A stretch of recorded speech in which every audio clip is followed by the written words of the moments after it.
আসসালামু আলাইকুম ওয়া রাহমাতুল্লাহ। কুটা না মেধা কুটা কুটা, কুটা না মেধা কুটা কুটা। যদিও আমার ১৪ গোষ্ঠীর কারোর কোটা নাই, তারপরেও কোটার পক্ষে স্লোগান দিলাম। কেন দিলাম? আপনারা জানেন বাংলাদেশে একটা গণ অভ্যুত্থান ঘটেছে। সেই গণ অভ্যুত্থানটা কোটাকে কেন্দ্র করে ঘটেছে, যে বাংলাদেশে কোনো কোটা রাখা যাবে না।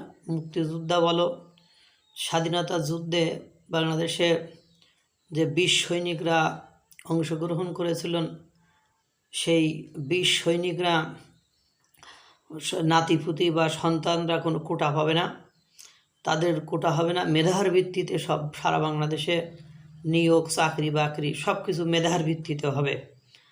তাই সেটার উপর ভিত্তি করেই বাংলাদেশের একজন বা একটি সরকারের পতন হয়েছে, একটা সংগঠন নিষিদ্ধ হয়েছে, একটা দলের সকল নেতাকর্মীরা পালিয়ে আছে বা জেলে আছে, তাদের ইত্যাদি ইত্যাদি আরও কত কিছু।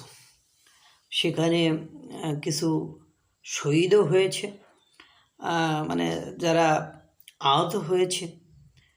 এখন কিছুদিন আগেও আপনারা জানেন যে মেডিকেল ভর্তি পরীক্ষায় কোটার ভিত্তিতে মুক্তিযোদ্ধার নাতিপুতিদের কোটার ভিত্তিতে 200 কতজন চান্স পেয়েছিল, সেটা বাতিল করার জন্য আন্দোলন মিছিল মিটিং করেছে এই বৈষম্য বিরোধী ছাত্র আন্দোলনেরা।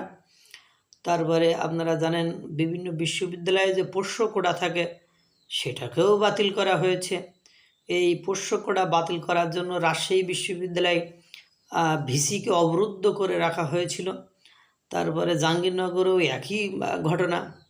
কিন্তু দুর্ভাগ্য হলো সত্য যে দিন শেষে নতুন কোটা চালু হলো শিক্ষা প্রতিষ্ঠানে, স্কুল কলেজগুলোতে।